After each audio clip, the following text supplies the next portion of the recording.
कहते हैं, हे बालाजी सरकार, आपकी हमारी तरफ से यही प्रार्थना है कि गुरुदेव भगवान को सदैव अजर उमर आबाद कर। मैं यकीन नहीं कर पा रही थी कि गुरुजी मेरे सामने बैठे हैं। इतने छोटे होके ये इतना बड़ा पूरे सनातन का झंडा गाड़ रहे हैं। लेकिन कल गुरुजी के साक्षात दर्शन हो गए, तो किस तरह का महसूस आप कर रही थी उस समय?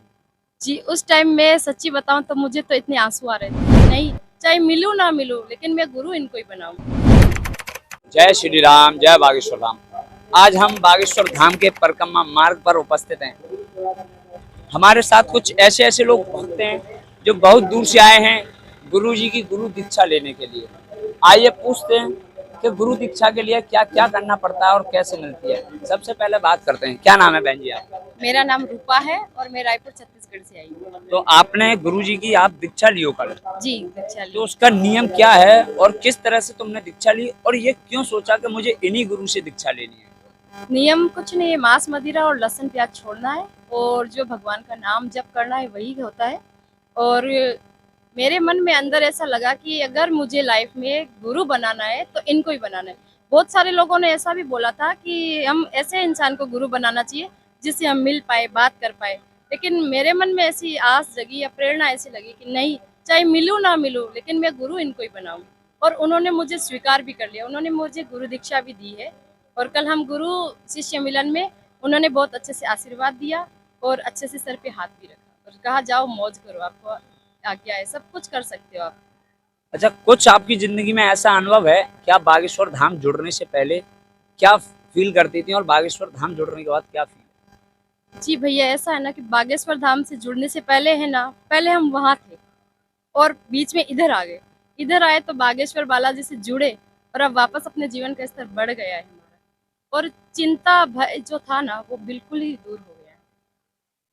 तो गुरुजी की जो गुरु दीक्षा आपने ली थी, जहां तक अभी आपने शायद टीवी या मोबाइल या फोन या इंस्टा या हाँ। फेसबुक जैसे भी है वहां आपने दर्शन किए होंगे। जी, मैं यकीन नहीं कर पा रही थी कि गुरुजी मेरे सामने बैठे हैं और इतने छोटे से, इतने मासूम से है ना, ऐसे लगता नहीं है कि इतने छोटे होके ये इतना बड़ा पूरे सनातन का झंडा गाड़ रहे हैं।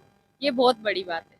अगर उनके शरीर की बात करें, यानी तेज जिसे बोलते हैं, कुछ तेज। लोगों का कहना है कि उनके शरीर पे इतना तेज है कि हम आंखों से आंखें नहीं मिला सकते। नहीं मिला सकते, तो सही आपने बात है किस भैया। तरह से उनके शरीर के तेज को देखा है?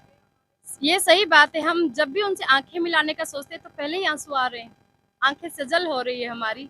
और जैसे ही पास में गए तो ऐसे जैसे बोला ही नहीं। मैं घर से बहुत कुछ सोच के आई थी कि ये बोलूंगी वो बोलूंगी, लेकिन मैं एक शब्द नहीं बोल पाई और रोना भी आ रहा था।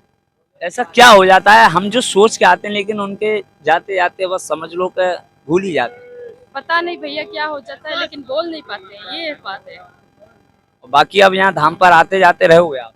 जी जरूर। तो 151 कन्याओं की जो शादी कर रहे हैं गुरुदेव, उसके बारे में क्या विचार है?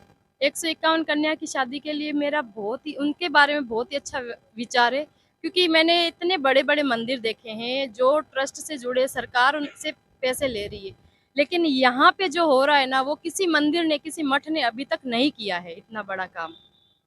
और जो ये कर रहे हैं ना, शायद वो ये दुनिया में और कोई कर भी नहीं सकता है।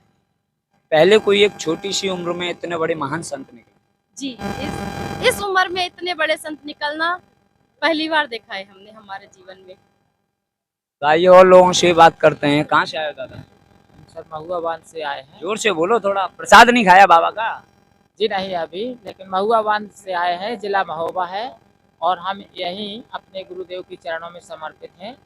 आजीवन जिंदगी के लिए हमने दीक्षा भी ले ली है और कल शिष्य समारोह में हम यहीं पे थे। तो क्या बात हुई गुरु जी के साथ?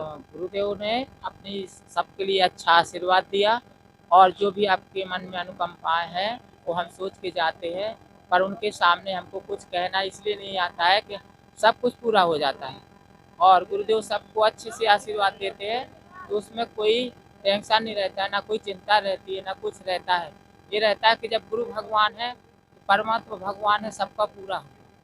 और जो काम भी कर रहे हैं वो सब कुछ अच्छा कर रहे हैं, सबके हित के लिए कर रहे हैं।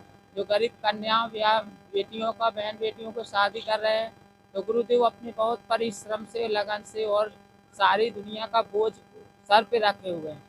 24 घंटे खाना पीना सोना उनके लिए बहुत व्यस्तता है और 1-2 घंटे मुश्किल से सो पाते हैं। उनकी यह मेहनत और यह उनका संकल्प देख के हम लोग को तो रोना ही रोना आता है।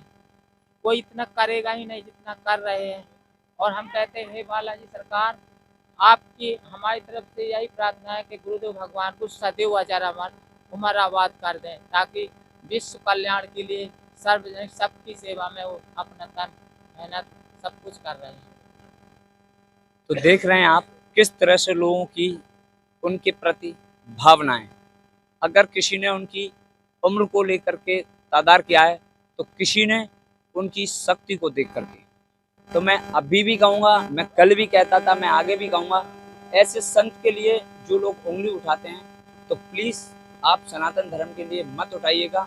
और बाकी मेरे साथ जुड़े रहिएगा आगे खबरों के लिए। जय श्री राम, जय हिंद।